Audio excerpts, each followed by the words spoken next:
দর্শক, আপনারা কেমন আছেন? আশা করছি ভালো আছেন। আর আমন্ত্রণ জানাচ্ছি বিটিভির নিয়মিত আয়োজন গল্প গানের প্রহর এই অনুষ্ঠান দেখবার জন্য। আপনাদের সঙ্গে আছে আমি ইকবাল খন্দকার। আপনারা জানেন এই অনুষ্ঠানে আমরা সোশ্যাল মিডিয়ায় সর্বাধিক প্রচারিত গানগুলোর ভিডিও অর্থাৎ মিউজিক ভিডিও প্রচার করে থাকি। সেই সঙ্গে কথা বলি সেই সব গানের জনপ্রিয় শিল্পীদের সঙ্গে। তারই ধারাবাহিকতায় আজ আমরা যাদের সঙ্গে কথা বলবো প্রথমেই তাদের সঙ্গে পরিচয়ের পালা। শুরুতে যার সঙ্গে কথা বলছি তিনি তানভীর আলম সজীব। তিনি গীতিকার, তিনি সুরকার, তিনি সঙ্গীত পরিচালক, শিল্পী তো বটেই।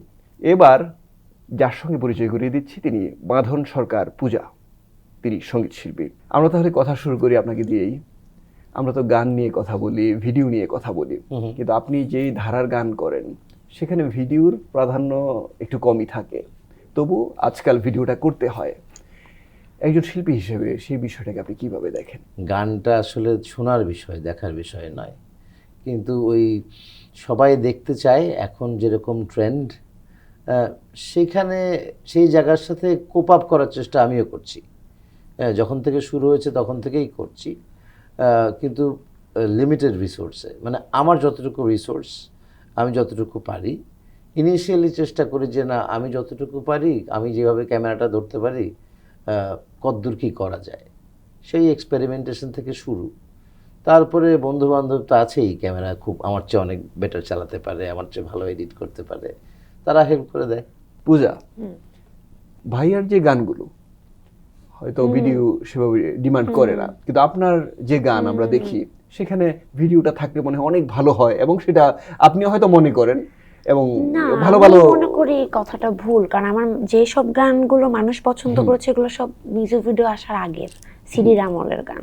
সো অবভিয়াসলি শুনতে পছন্দ করে দেখেই গানগুলো এখনো মানুষ পছন্দ করছে, দেখে এখনো রিকোয়েস্ট আসতেছে ম্যাক্সিমাম গানগুলা। আর যেটা ওই যে বললেন যে করতে হয়, বা এখন ট্রেন্ড যেটা, বা কোম্পানিতে যখন আমি সিডি দিতাম ওরাও মিউজিক ভিডিও করে দিত, যে গানগুলো 2-3টা ভালো লাগতো ওই সময়।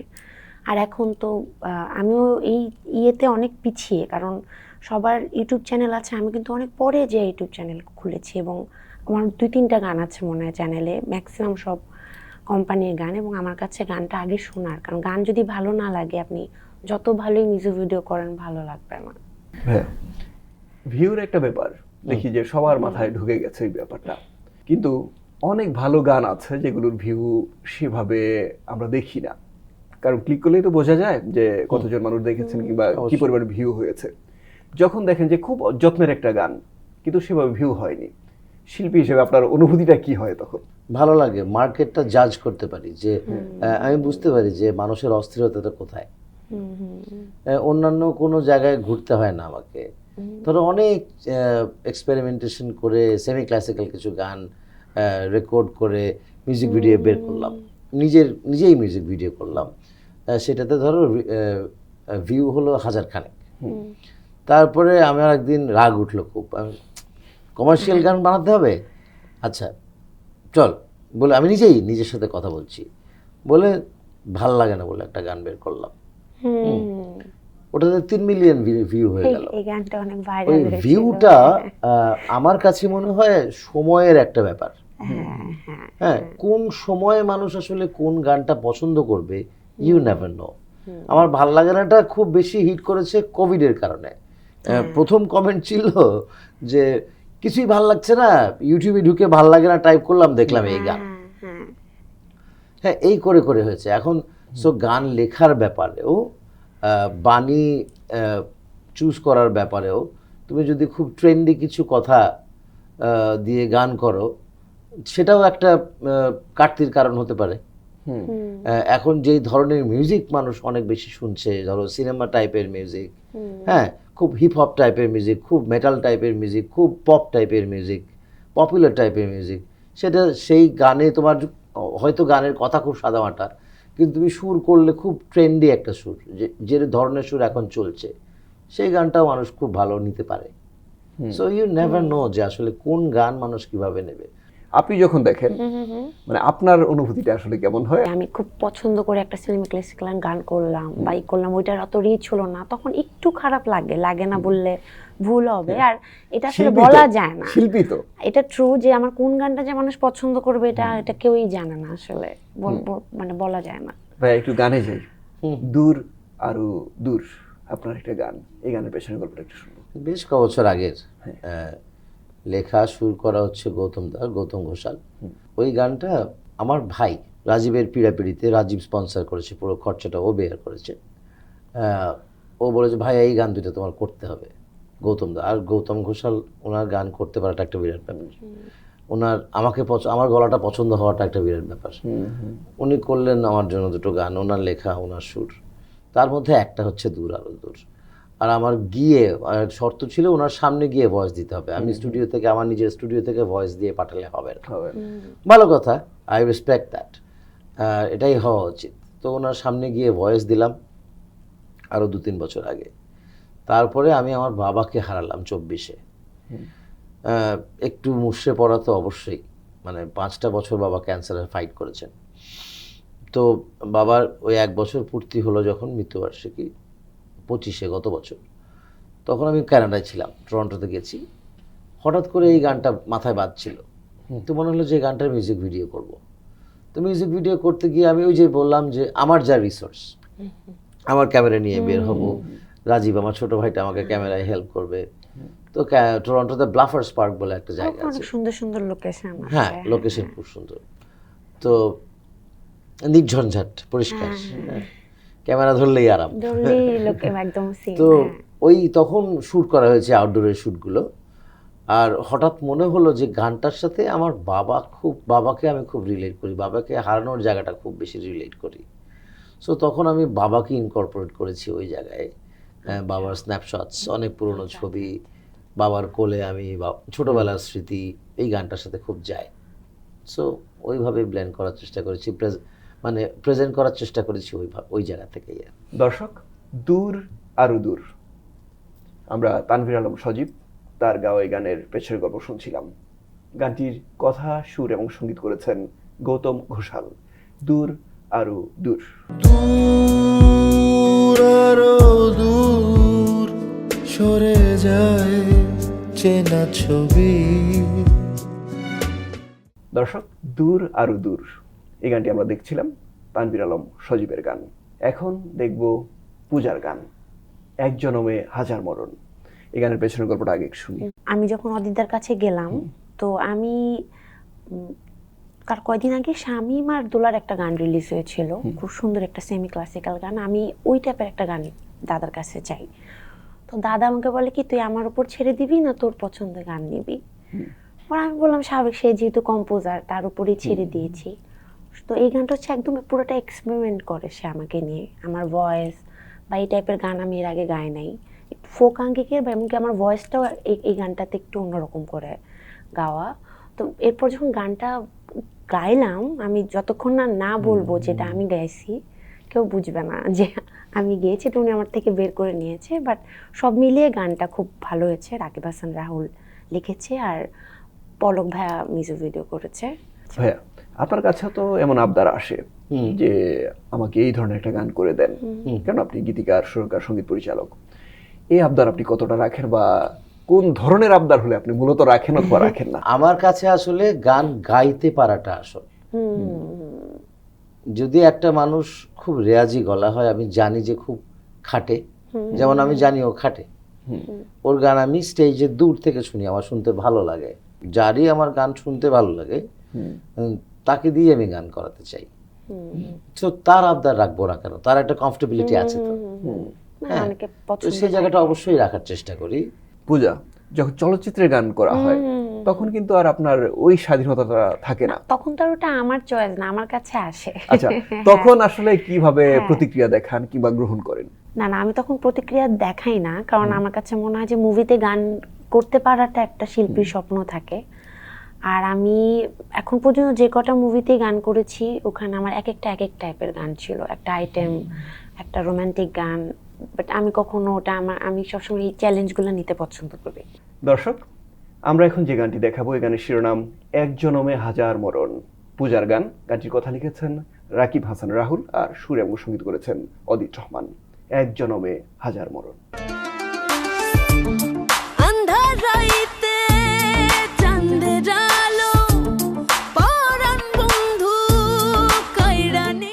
দর্শক, এক জনমে হাজার মরণ, এই গানটি আমরা দেখছিলাম। এখন আর একটু কথা বলি। গান নিয়ে যখন কথা হয় তখন আজকাল ভিডিওর বিষয়টা আসে, কিন্তু আপনার ভিডিওতে যে বিষয়টা আমরা খেয়াল করি, খুব অল্প জায়গায় অল্প আয়োজনে আপনি গানটা করে ফেলেন, মানে ভিডিওটা করে ফেলেন। সেটাকে শুধুমাত্র গানটা পৌঁছাতে চান, খুব বেশি আশপাশে মনোযোগ যাক মানুষের, সেটা আপনি চান না এই জন্য, নাকি বিশেষ কোনো কারণ একদমই আছে? তাই। গানটা শুনে মানুষেরও তো একটা ভিজুয়ালাইজেশন হয়, একটা নাটক, একটা সিনেমা তো তৈরি হয় মানুষের মনে গানটা শুনতে শুনতে। তা তো হয়। আগে তো হতো, আগে তো ক্যাসেটে গান শুনতাম, তারপরে সিডিতে গান শুনতাম, তারপরে তো ভিডিও দেখা শুরু করলাম। ওই জায়গাটাকে ইনট্যাক্ট রাখার চেষ্টা করি। আচ্ছা, গাইছি, ভিডিও করতে হবে, আমার চেহারা দেখো। আমার চেহারা যদি আস্তে আস্তে খারাপ হতে থাকে তখন আর দেখাবো না, তখন স্টিল ফটোগ্রাফি দিয়ে করে দেবো। আমার কাছে যদি এখন প্রায় লাখ 2 টাকা বাজেট থাকতো, তাহলে আমি প্রত্যেকটা গানের আমার কি ভিজুয়ালাইজেশন হয় বা আমি কীরকম দৃশ্যপট চাই সেটা আমি দেখাতে পারতাম। বাইরে শুটিং করতাম, প্রত্যেক দিন আমার এক দিন 30 থেকে 40 হাজার টাকা লাগতো হচ্ছে কি শ্যুটের কস্ট। আমার এত টাকা নেই। সো আমি গ্রিন স্ক্রিন আর যতটুকু বন্ধু বান্ধব পাই, আর যতটুকু যখনই স্পন্সর পাবো, হ্যাঁ definitely I would love to do that. দৃশ্যপট আমি মানুষকে দেখাতে চাইবো আমার মতো করে। পূজা, আপনার শুরুর দিকে যে গানগুলো জনপ্রিয় হয়েছে, সেই গানগুলোর ভিডিও দেখা গেছে যে আজকাল এতটা দেখা যায় না বলতে যে রেজুলেশন কম ছিল, হয়তো অনেক আগের পুরনো, তখন রেজুলেশন, হ্যাঁ রেজুলেশন। তো ওই গানগুলো আবার নতুন করে মানুষের সামনে আনার পরিকল্পনা আছে কিনা? কেন বললাম, কারণ কাভার হয় কিংবা পুরনো অনেক গানের ভিডিও হয়, কোনো পরিকল্পনা আছে কিনা? আমার কাছে তো মানে শোতে গেলে করি, বাট এই গানগুলো সবগুলোই কোম্পানির গান, মানে কপিরাইট আমার কাছে Sponsor নাই। করেছে। হ্যাঁ, স্পন্সর্ড। সো আমি চাইলেও আমি এখন গেতে গেলে আমি যেমন আমি আমার নিজের গানই নিজে দিতে পারি না, আগের ম্যাক্সিমাম গান কপিরাইট খাই। ভাইয়া, আমরা খুব সবসময় জানতে চাই, বিশেষ করে যারা সঙ্গীত পরিচালক কিংবা সুর করেন তাদের কাছে, তাদের ঘর থেকেই বা স্টুডিও থেকেই একটা গানের জন্ম হয়, সেখানে এই গানটা কতটা গান হয়ে উঠবে সেটা কিন্তু তারা বুঝতে পারেন, কারণ দীর্ঘদিনের একটা অভিজ্ঞতা থাকে। যখন বুঝতে পারেন যে এই গানটা সেভাবে গান হয়ে উঠবে না, কিন্তু যারা নিয়ে এসেছেন বা যিনি নিয়ে এসেছেন তাকেও না করা যাচ্ছে না, এই পরিস্থিতিতে আসলে একজন সুরকার বা সঙ্গীত পরিচালকের কি করণীয় থাকে, আপনার কি করণীয় থাকে? ডিপেন্ড করছে আসলে কে তোমাকে সেই রিকোয়েস্টটা করছে, কে গানটা নিয়ে এসছে। এমন একটা মানুষ যদি হয় যে সে মনে করে যে সে সব কিছু পারে, হ্যাঁ, তার টাকা আছে, সে গান লিখতে পারে, সো এই গানটা একটা হিট গান বানায় দেন ভাই, হ্যাঁ, তার সাথে বেশি বাহাসে যাওয়াটা আমার মনে হয় না উচিত। তাকে চেষ্টা করা উচিত খুশি করে দেওয়া, যে এই হচ্ছে আমার ম্যাক্সিমাম ক্যাপাবিলিটি, এইটুকু আমার ক্ষমতা, আমি চেষ্টা করলাম। আপনার পছন্দ হয়েছে, ওনার যদি পছন্দ হয় উনি চলে যাবেন, যদি পছন্দ না হয় তাহলে আমি 2বার ট্রাই করবো। আর আমি যদি বুঝি যে এটা বেশি দূর যাবে না, তাহলে আমি ওনাকে বলে দিই। আমি খুব অনেস্ট মিউজিশিয়ান, আমি এটা বলতে পারি যে ভাই আমার মনে হচ্ছে এটা বেশি দূর যাবে না, এটা বলতে পারি আমি, আমার বলে এসছি, এই জন্য অনেকের কাছ থেকে আমি খারাপ হয়েছি, অনেকের কাছে ভালো হয়েছি। পূজা, কিন্তু ক্ষেত্র বিশেষে তো এরকম হয় যে হয়তো এতটা পছন্দ হয়নি, কিন্তু শিল্পী হিসাবে ওই গানটা আপনি আবার তুলতেও চাচ্ছেন না কণ্ঠে, আবার কিভাবে বলবেন সেটাও একটা ব্যাপার হয়ে দাঁড়িয়েছে। ওই পরিস্থিতিতে একজন শিল্পী হিসেবে আপনার কি করণীয় থাকে? যদি অডিও গান হয় আমি বলি, মানে ডিরেক্ট বলি না, ইনডাইরেক্টলি বলি। মুভির গানে আমি ওরকম কিছু বলি না, গেয়ে দিই। প্রেম আছে কিনা শুধু বল, হ্যাঁ, আপনার গান, একটু পেছনের গল্পটা শুনি। প্রায় 5-7 বছর আগেকার একটা গান, টরন্টোতে সুর করেছি ওটা, একটা বন্ধুদের আড্ডায়। আমার বন্ধু নীল, ও গান লেখে অসম্ভব ভালো। নীল একদিন আমরা টরন্টোতে তখন এক বন্ধুর বাসায় আড্ডা মারছি, ও বলছে দেখতো এই গানটা কেমন হবে, বলছে বাহ হবে, বেশ ভালো লাগলো। ওই তখনই সুর করা, তখন সুর করে মিউজিক করে ফেললাম, ঢাকায় এসে কাজ হয়ে গেল শেষ। তারপরে বললাম মিউজিক ভিডিও বানাবি, যে হ্যাঁ বানা দিলে। টেকনিক্যাল কিছু প্রবলেমস হলো, গ্রিনের সাথে মিললো না ওর, একদমই ঠিক টেকনিক্যাল কিছু কারণে 2-3 বছরের মতো কাজটা পিছিয়ে গেল, ভিডিওর কাজটা। তারপরে ফাইনালি হলো যখন, তখন তো এই যে রিলিজ করলাম। দর্শক, প্রেম আছে কিনা শুধু বল, এই গানের পেছনের গল্প শুনছিলাম একটু আগেই, বলছিলেন তানভীর আলম সজীব। এই গানটি লিখেছেন ইন্দ্রনীল চট্টোপাধ্যায় নীল, আর সুর এবং সঙ্গীত করেছেন তানভীর আলম সজীব। প্রেম আছে কিনা শুধু বল। তোর দেশে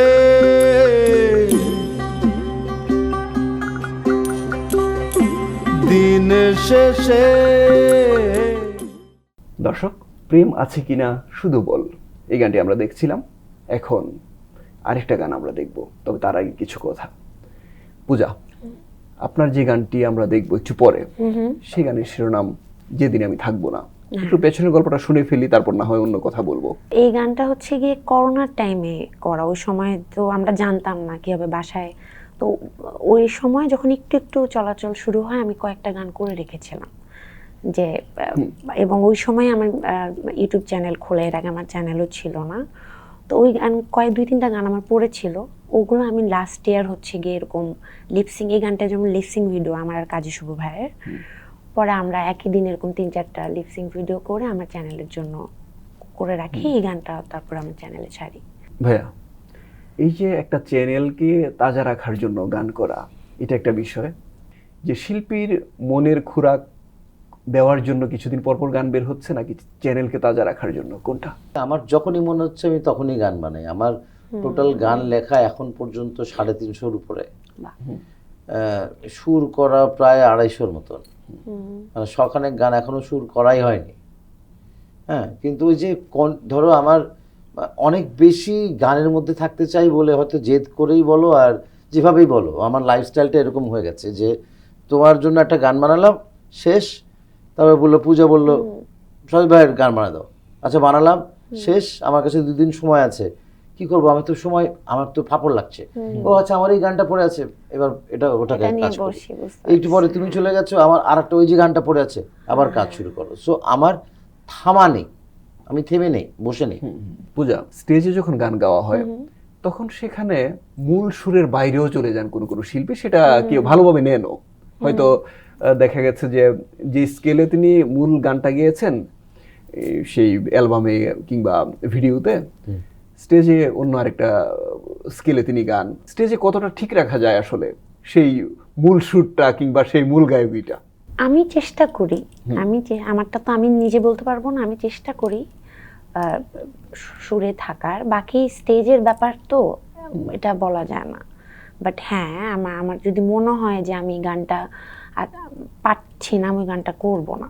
পূজা, তাহলে বিদায় নিয়ে ধন্যবাদ আমাদের অনুষ্ঠানে আসবার জন্য। তানভীর আলম সজীব ভাইয়া, আপনাকেও ধন্যবাদ।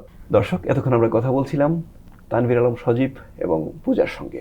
তারা বলছিলেন বাংলা গান সম্পর্কে, নিজেদের গান সম্পর্কে। আশা করছি আমাদের সঙ্গে যারা ছিলেন তাদের ভালো লেগেছে। আমরা অনুষ্ঠানের শেষ পর্যায়ে চলে এসেছি, এখন বিদায় নেব।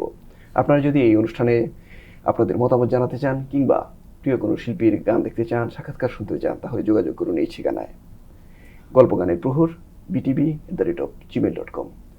আমাদের আগামী অনুষ্ঠান দেখার আমন্ত্রণ জানিয়ে আজকের মতো এখানে বিদায় নিচ্ছি আমি, ইকবাল খন্দকার। সবার জন্য শুভকামনা, সবাই ভালো থাকবেন, সুস্থ থাকবেন, অবশ্যই বাংলা গানের সঙ্গে থাকবেন। দর্শক, আমরা বিদায় নেওয়ার আগে যে গানটি চালিয়ে যাব, সেই গানের শিরোনাম যেদিন আমি থাকবো না। পূজার গান, পূজার সঙ্গে গেয়েছেন কাজী শুভ, গানটির গীতিকার স্নেহাশিস ঘোষ, সুরকার মোহাম্মদ মিলন, সঙ্গীত পরিচালক MMP রনি। যেদিন আমি থাকবো না। বুঝবি রে তুই ঠিকই একদিন, যেদিন আমি